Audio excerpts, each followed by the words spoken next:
જય Shri Krishna YouTube family, તમારું સ્વાગત છે દિવ્ય રસોઈમાં। આજે આપણે બનાવશું દહીં ભીંડીનું શાક।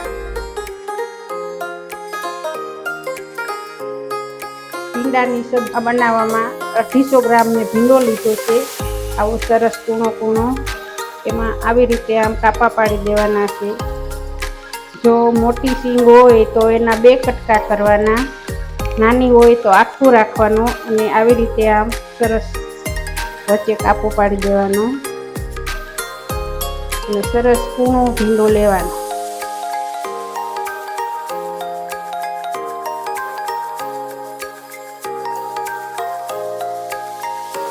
હવે તેલ મૂકી આપણે તેને ફ્રાય કરી લેવાની ભીંડામાં તેલ વધારે જોઈએ છે, પતળાઈ જાય ત્યાં સુધી સરસ ફ્રાય થઈ જવો છે। તેલ આવી જાય એટલે એમાં આપણે ભીંડાનું મેથીથી વઘાર કરવાનો, મેથી નાખવાની। મેથીને આપણે કાળી નથી થવા દેવાની, તેજ લાલ થાય એટલે લસણ કરી એમાં ઉમેરવાનું।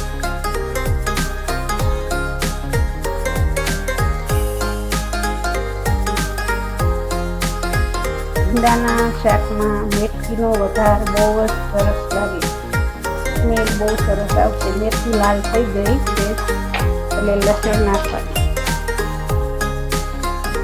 લસણને તેજ લાલ થાય એટલે હિંગ નાખવાનું, પછી તરત જ ભીંડો ઉમેરી દો।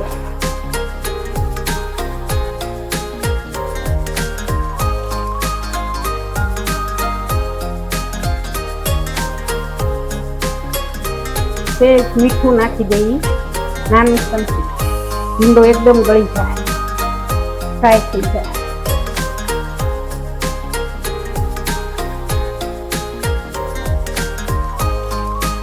હવે આપણે તવી માંડી દઈએ કડાઈ ગ્રેવી બનાવવા। તેલ મૂકવું 2 પાવડા,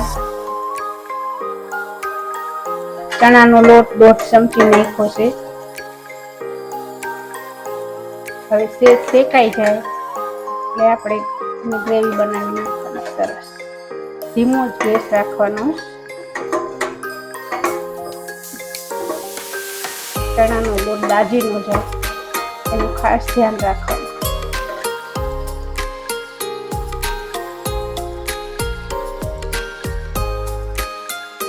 હવે એમાં આદુ મરચાંની પેસ્ટ, લસણ, લાલ મરચું, તેજ પાણી,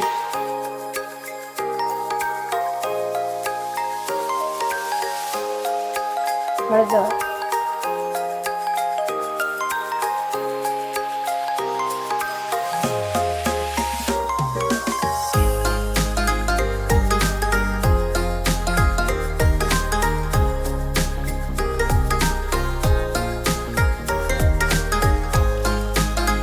દહીં,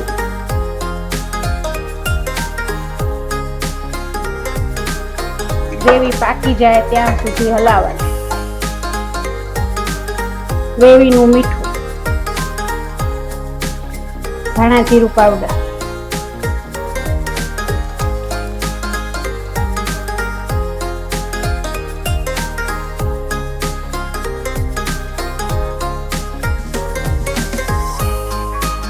સરસ ગ્રેવી તો એવી સરસ ખાવા આવી છે, પાકી જવા આવે। હવે આપણે આમાં ફ્રાય કરેલો ભીંડો ઉમેરી દઈએ।